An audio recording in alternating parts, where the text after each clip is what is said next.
وعمارة المسجد الحرام كمن آمن بالله واليوم الآخر وجاهد في سبيل الله لا يستوون عند اللہ۔ اللہ رب العالمین نے فرمایا ایک بہت بڑا اشارہ کیا جا سکتا ہے، بہت بڑی کارکردگی پر گفتگو کی جا سکتی ہے۔ اگلی آیت کریمہ میں رب کائنات نے واضح کر دیا، اے لوگو سنو، کیا تم یہ سمجھتے ہو کہ مسجد حرام کی تعمیر میں حصہ لینا اور ایسے ہی حاجیوں کو پانی پلانا، کھانا کھلانا، یہ ساری کی ساری خدمت خلق کی جو کارکردگیاں ہیں، کیا تم یہ سمجھتے ہو کہ اس پر اکتفا کر لو گے تو ان لوگوں کے برابر ہو جاؤ گے جو ایمان لائے اور آخرت پر ایمان رکھا؟ کیا تم لوگ ان لوگوں کے برابر ہو جاؤ گے جو اللہ کے راستے میں جہاد کرتے ہیں؟ اللہ رب العالمین نے فرمایا لا یستوون عند اللہ، یہ لوگ ان لوگوں سے برابری حاصل نہیں کر سکتے۔ بڑا بڑا سرمایہ لگا کر کے آپ آرام دے اور بڑی بڑی مسجدیں بنا لیں، بڑے بڑے کارنامے انجام دے دیں، لیکن اگر رب کائنات پر ایمان اور یوم آخرت پر ایمان کے تقاضوں کی تکمیل نہیں کرتے ہیں تو یہ اینٹ اور گارے کا ایک ڈھانچہ ہے، اس کے علاوہ کچھ نہیں ہے۔ لہذا ان مسجدوں کی مضبوطی اور اس کے استحکام کے لیے ہماری بنیادی ذمہ داری ہے کہ ہم ایمانیات پر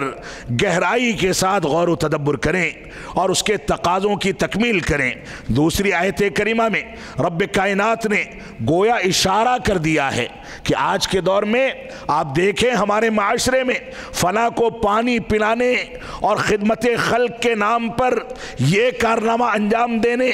وہ کارنامہ انجام دینے، یہ کون سے مکاتب فکر کے لوگوں نے اس کو ترجیح دے کر کے ایمانیات کو، مناہج کو، قرآن و سنت کی بنیادوں کو کنارے کر دیا؟ بہت سارے ایسے مسلمان ہیں جو خدمت خلق کو اپنا عین فریضہ سمجھ کر کے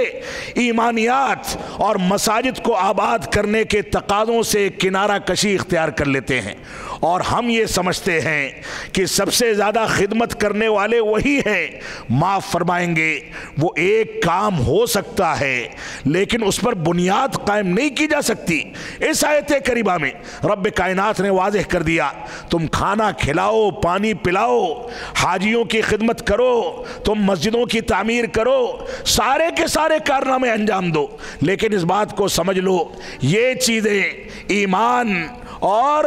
رب کائنات کے سلسلے میں جو ہمارا اعتقاد ہے اس کی برابری نہیں کر سکتی۔ رب کائنات ہم کو قرآن و سنت کی پیروی کرنے کی توفیق عطا فرمائے۔ اللہ رب العالمین ہم کو مساجد کے کردار کو مضبوطی فراہم کرنے، استحکام فراہم کرنے کی توفیق عطا فرمائے۔ ہم جب تک جئیں تب تک اسلام پر جئیں، جب ہمارا خاتمہ ہو تو ایمان پر ہو۔ وصلی اللہ علی نبینا محمد وعلی آلہ وصحبہ وسلم، والسلام علیکم ورحمۃ اللہ وبرکاتہ۔